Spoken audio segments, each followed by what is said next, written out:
ce soir, rendez-vous avec Pierre Tillman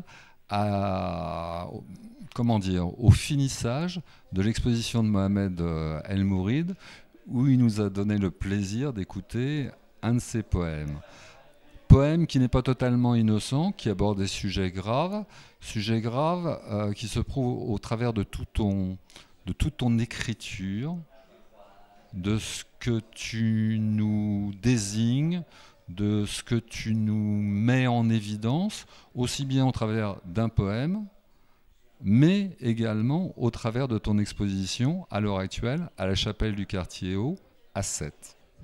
Oui, c'est vrai que je tiens absolument pas à être quelqu'un de dramatique ni de grave, parce que j'essaie de jouer au maximum avec les mots, de les manipuler, plutôt que de me faire manipuler par eux, je préfère. Donc l'humour est fondamental chez moi, c'est très important. Une pensée sans humour pour moi, c'est un pensum, quoi. C'est quelque chose qui m'assomme. Par contre, ça ne veut pas dire du tout de parler que de choses frivoles ou que de choses légères. Voilà. Donc évidemment, je ne peux pas faire autrement que de parler de ce qui se passe dans le monde. Dans le monde, il y a beaucoup d'amour, il y a de la tendresse, il y a beaucoup de choses merveilleuses, il y a de la chaleur humaine, de la chaleur animale, il y a beaucoup de choses. Mais malheureusement, c'est comme ça depuis toujours, il y a une cruauté, une horreur, une terreur qui est en place aussi, qui est terrible. Et c'est comme ça depuis toujours. C'est pas on ne vient pas de le découvrir aujourd'hui. Voilà. Donc là, ce poème, effectivement, parlait plutôt de la guerre de 14-18. C'était une succession de pays qui rentrent en guerre, de toutes les déclarations de guerre de tous les pays. Donc c'est monumental, c'est le monde entier qui rentre en guerre. Et cette succession va très bien avec les œuvres de Mohamed, qui sont aussi des choses liées à la disparition, à la mort, à beaucoup de choses comme ça. Voilà. Une constante dans ton travail, d'ailleurs qu'on le retrouve à la fois dans cette soirée de finissage, mais également dans l'exposition que tu fais à l'heure actuelle au quartier Haut et qu'il ne faut absolument pas manquer, ça je le répète, c'est le partage. Partage avec Mohamed dans ce finissage et partage dans l'exposition à la chapelle. Est-ce que pour toi c'est un exercice compliqué ou au contraire un exercice obligé?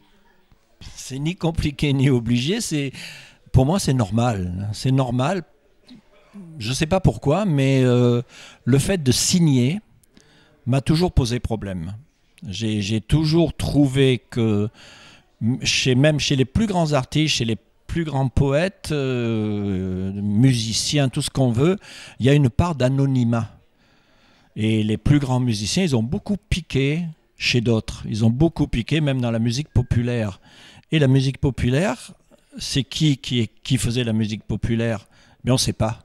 C'est monsieur n'importe qui, c'est monsieur zéro au niveau de la signature et au niveau des droits d'auteur. Donc ils ont piqué des choses dans le folklore. Mais moi je vous dirais personnellement que peut-être les plus beaux musiciens qui aient jamais existé en Afrique, dans les pays asiatiques, le flamenco. Si on connaissait tous les noms des précurseurs du flamenco, on serait étonné, des génies de la musique. Et je viens du jazz, et combien de jazzmen, on ne sait même pas leur nom, ils n'ont peut-être jamais enregistré, et ils ont fait des choses magnifiques pour trois paumés au fond d'un bar, ou pour des amis à eux qui les écoutaient attentivement et qui les applaudissaient. Donc moi je suis un peu de cette idée que ce qu'on fait... bien sûr qu'il faut signer, bien sûr que le nom est important, mais pas tant que ça, pas tant que ça. Et le langage appartient à personne. Personne n'est propriétaire des mots, personne n'est propriétaire du dictionnaire. Non, moi je suis quand même quelqu'un qui partage, parce qu'on partage tous dès qu'on parle. Dès qu'un enfant apprend à parler, il est dans le partage de la culture, même si c'est une petite ethnie, il est dans un partage énorme, quoi. Écoute Pierre, en te remerciant pour ce joli partage que nous avons eu ensemble et pour les quelques instants que tu as bien voulu nous consacrer, Que te dire? Bon partage, belle découverte, beaux échanges. Merci et à très vite.